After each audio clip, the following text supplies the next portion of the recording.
Go racing. Go online. GoRacing.ie. Horse Racing Ireland's official website. Hello and welcome to this weekend's Horse Racing Ireland racing preview with me, Sarah Barton, and my colleague Martin Murphy. Today we're previewing racing at the Curragh on Sunday the 9th of September, which is an 8-race card, and the first is off at 2:15. The going there at the moment is yielding good in places, with dry weather forecast for the majority of the weekend. We'd like to stress at this point that it is free into the Curragh on Sunday, and that's definitely an incentive to go outside of the top class racing on offer. So we'll look first at the 5th race on the day, which is the feature race, and that's of course the Moyglare Stud Stakes Group 1. This is for 2-year-old fillies run over 7 furlongs. 13 are going to post in this race, and they're all top class in their own right.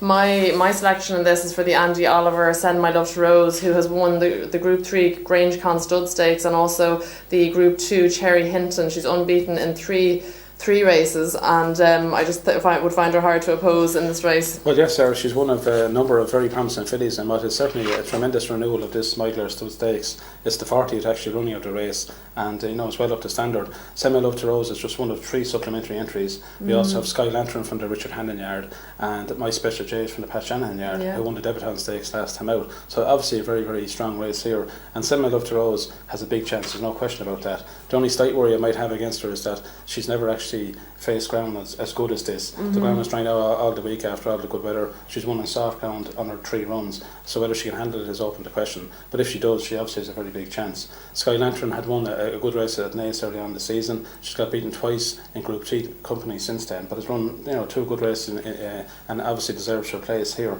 The one I do like, however, is Heresia from the John Ox yard. This one was just beaten by My Special J's in the Debutant Stakes at the Curragh 4 weeks ago, having earlier won the Silver Flash Stakes at Leopardstown in very good style.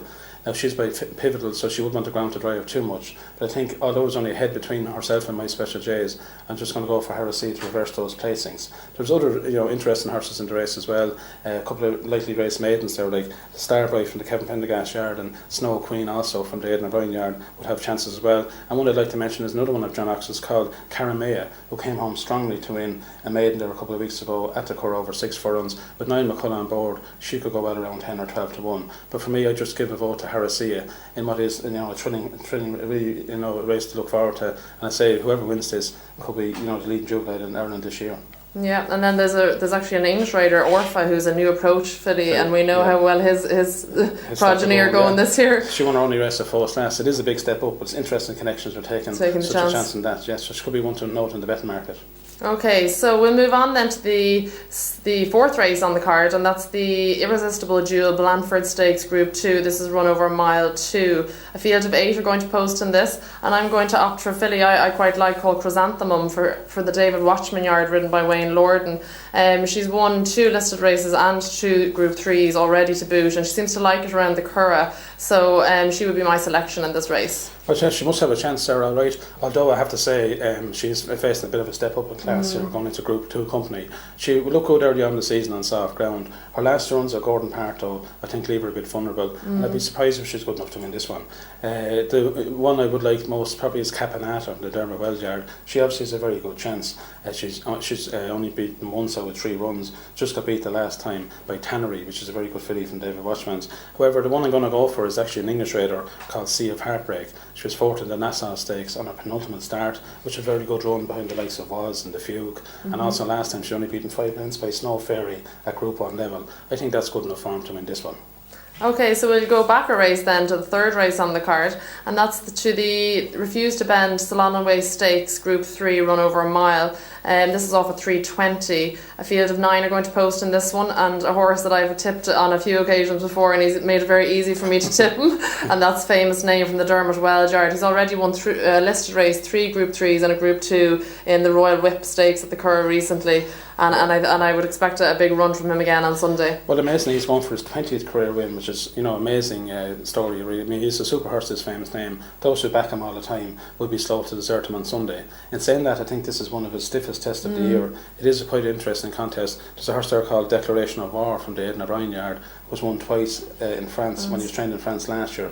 He's plenty of fancy entries, and obviously while it's his first run for a long time just on Sunday, he may not be fully fit, but he probably will give Famous Name a good race here. However, another one there called Lady Wingshot from the Jim Bulge Yard, and this one I'd recommend supporting each way. She's won her last 2 races in quite good style. She's taken on the Colts now on Sunday, so it'll be a bit tougher for her. She looks a progressive filly. She was a decent 2-year-old, but she only ran 3 times this year. She's won her last 2 listed races in very good style. I recommend her each way, although obviously it's very hard to oppose Famous Name. Okay, so cracking day's racing at the Curragh on Sunday, and with it being free, and it's definitely worth going and having a look at the racing there. Next week we'll be looking at the Curragh again, which hosts the Gain Horse Feeds Irish St Ledger and also the Goffs Vincent O'Brien National Stakes. And then on Sunday it's the first day of the Stole. So enjoy, and thanks for watching.